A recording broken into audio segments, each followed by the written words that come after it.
wind between autumn-cloaked oaks in search of nothing but new and each other. Despite their envied gifts, the brothers and sisters prefer to strut, better for close inspection of all that lies beneath claw and beak, and for companionship. No need to soar when the heart is grounded. These relations soon know the forest and themselves by heart. Each day is one overlap in the life spiral. Because he has not yet met its contrary, Raven does not know he is happy. The breach comes in the form of a sister missing. To recover her, Witness Eagle directs Raven south. He must leave his familiar arcs and circles and enter time's line towards the horizon's horizon. The hopeful hero, weaving the foliage in his accustomed manner, soon loses the correct trajectory and curves into error. Only by rising above home can he sight line and arrow toward it. Days of strain. A falling leaf, Raven, emptied, acquiesces to the earth. Recovering under a full moon, he unwinds the last of his energy in a spring to a low branch and sleep.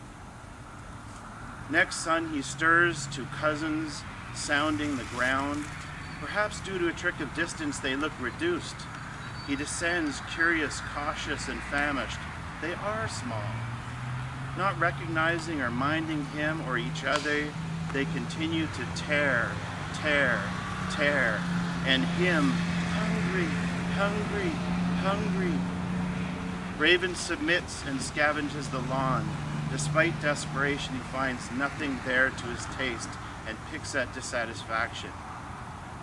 No longer linear, the day rotates after each sunrise in a mocking dry curl of home's fuller shape. The wrong taste causes Raven to diminish and match the scale of his hollowed companions. Raven becomes crow.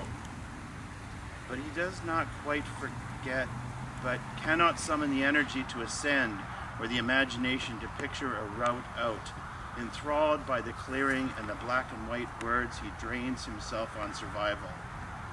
The meadow language rings the crows and commands them to sow the clearing with foreign seeds. Bell now rhythms their toil.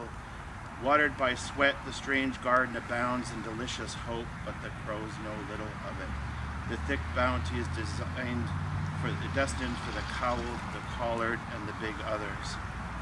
In time, crow's home becomes story, and a benighted crocus he no longer strains towards his sister or raven. To better aid labor, his wings have convinced themselves into hands. Toward winter, the crows are instructed to collect field rocks to wall a square. Another garden, he thinks, this one shaded for the ravens who would not be crows.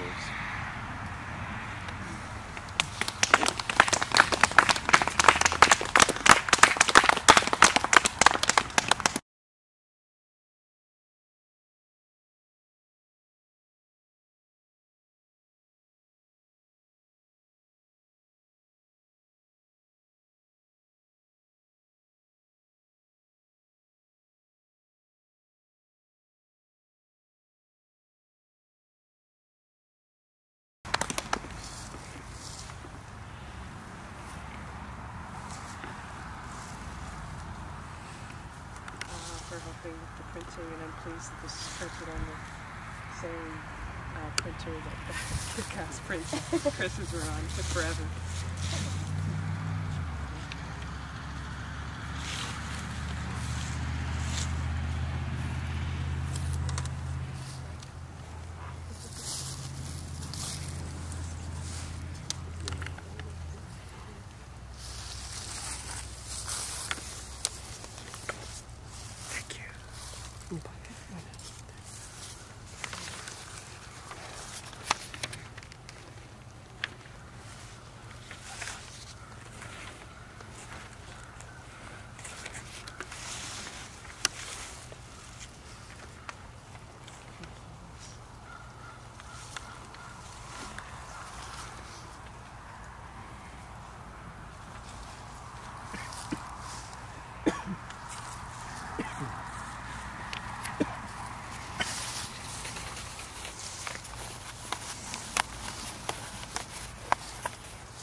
What will?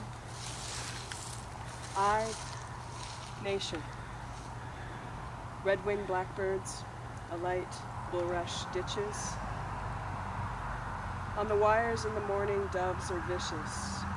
Scrapers like grackles mess the garden near the fields of milk thistle, with last year's corn stalks and the same rows as gravestones. Cardinals and soft wheat, corn, soy, hay, repeat. I say, this red, this pale yellow, and this black. Right, laugh, right, laugh, right, laugh, right. Sensation we call color, calculus of color, strangely simple. For 100 shades, each familiar hue fractures. Late afternoon months of autumn contrary and build to death. Our migratory seasons have left lights on in a window. Their birds, interstitial, lead the cause of ornithology. Uncultivated soil, commodity containers trundle by, dusty acidifiers rail the trace elements in their air, eaten with carbon, arming, cellulose, waves of fluid dynamics.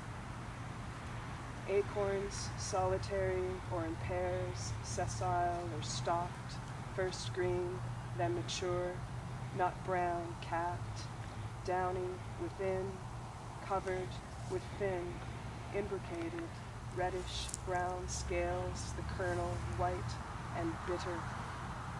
In my mouth, an extraction to the deer, squirrels, and the birds, some seeds of sustenance, left on the ground and given 18 months, newly.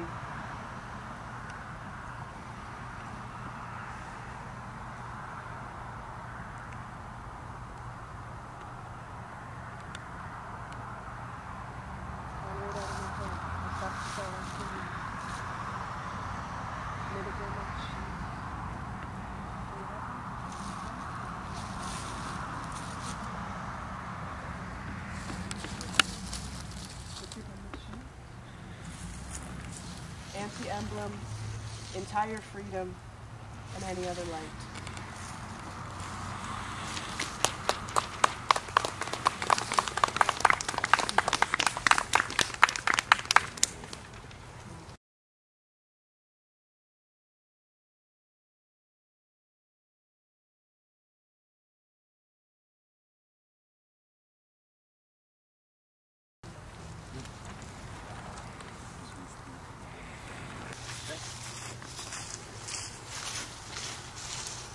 We talked about it.